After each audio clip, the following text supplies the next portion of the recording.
안녕하세요. 오늘은 혼합 연령의 방구성에 대해서 이야기를 해보려고 합니다.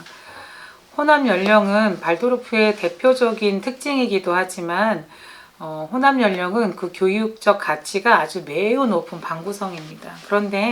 그런데도 불구하고 어머님들은 혼합 연령이라고 하면 걱정이 굉장히 많으신 것 같아요. 특히나 요즘은 어린이집에 아이들이 많지 않기 때문에 반의 아이들을 다 채우는 게 어려워서 혼합 연령 반으로 선생님들이 많이 부모님들에게 얘기하시는 부분이 많아졌어요. 그런데 그런 부분에 있어서 부모님들은 동생인 어린 연령의 아이는 형들한테 치일까봐 걱정, 또 큰 연령의 아이들은 동생들 때문에 얘가 제대로 놀이나 할 수 있을까 걱정, 이런 걱정들이 어머님들이 많으신 것 같아요.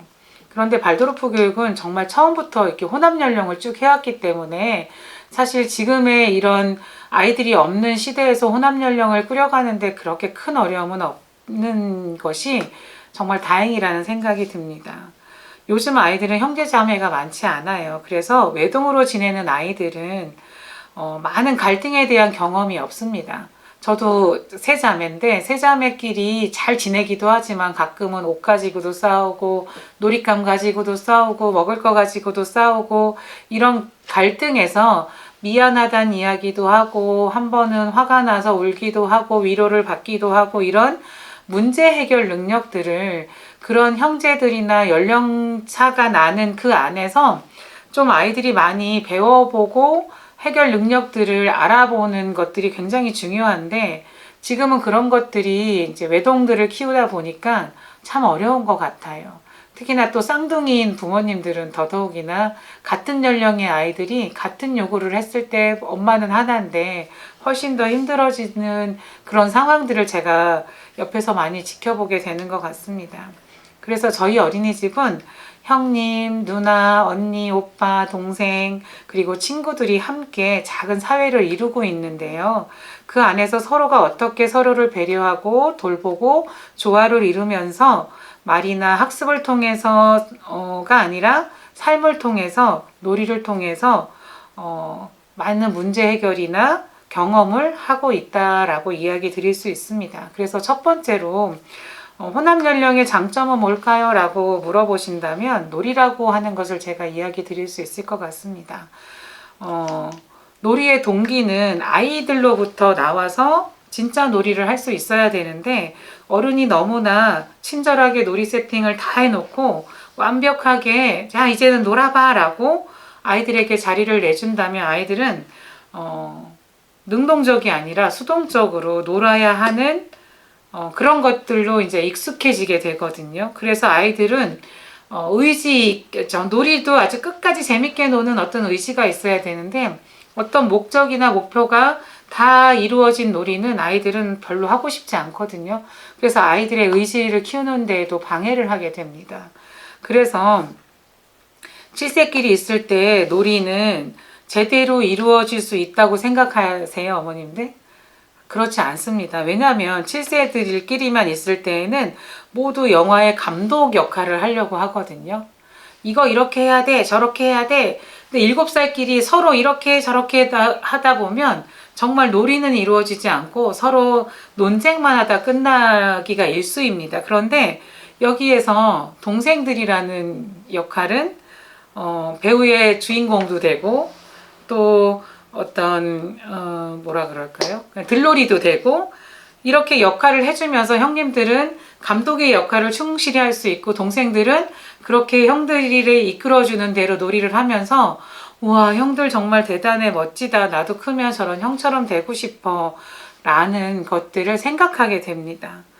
혼합 연령반에서의 형님들의 존재는 대단히 존경스러운 존재입니다. 그래서 발도르프 교육에서 7세 아이들을 왕의 시기라고 일컬기도 하는데, 그것들은 동생들에게 무엇이든 해내는 왕 같은 존재로 보이기 때문이에요. 그래서 아이들은 나도 빨리 7살이 돼서 저 형처럼 될 수 있으면 좋겠어 라는 기대감을 갖게 됩니다.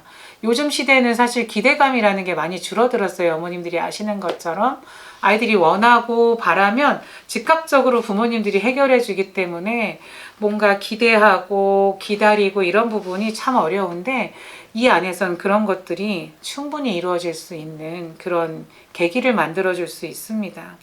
그래서 형님들은 동생들을 어떻게 돌보는지 동생들은 내내 경험하면서 지내게 됩니다. 이렇게 동생들도 7세가 되면서 자연스럽게 배려도 하고 리더도 하면서 동생들을 잘 돌보면서 또 자기들이 하고 싶어 하는 것들을 의지를 가지고 할 수 있는 그런 교실의 환경들이 이루어지게 되는 것이죠.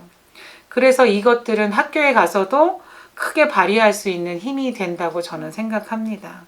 굳이 발도르프 교육이 아니더라도 저는 개인적으로 모든 유아교육 기관들이 호남 연령 반으로 이루어져야 한다고 생각하는데, 아이들이 줄어들므로 인해서 그런 호남 연령 반들이 늘어나고 있어서 그나마 다행이라는 생각이 듭니다.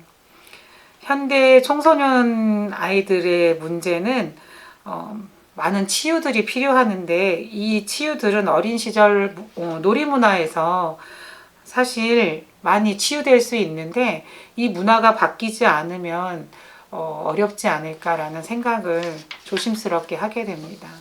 그럼 두 번째 좋은 장점은 무엇일까요? 그것은 큰 아이들에게 동생들이 치이지 않을까 하는 질문들이 진짜 많거든요. 사실 형님들이 동생들에게 치이거나 힘들게 하는 일은 정말 없습니다.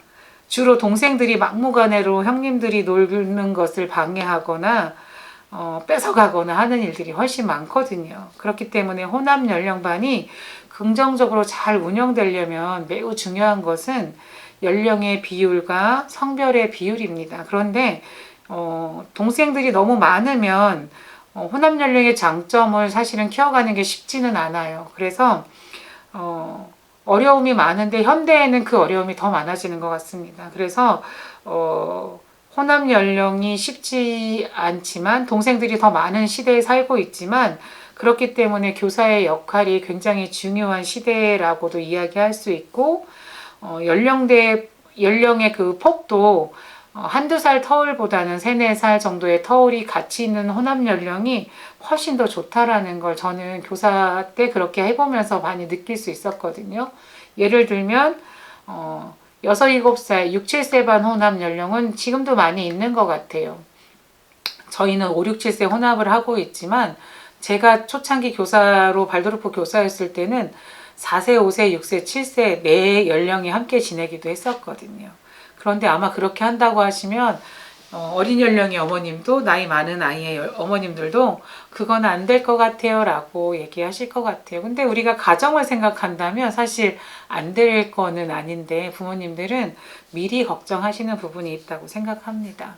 그럼 세 번째로 교사 대 아동 비율은 어떤 또 장점이 있을까 한번 보면은, 교사 대 아동 비율이 호남 연령을 하면 연령의 수가 확실히 줄어들 수밖에 없어요. 그래서 어머님들이 알고 계시지만 5살은 선생님 한 분의 아이들이 15명, 6, 7세는 선생님 한 분의 20명의 아이들이 함께 지내게 되는데, 호남 연령으로 지내게 되면 제일 작은 연령에 맞춰서 아이들이 함께 있게 되기 때문에 5, 6, 7세 혼합반 같은 경우는 선생님 한 분의 15명의 아이들이 지내게 됩니다.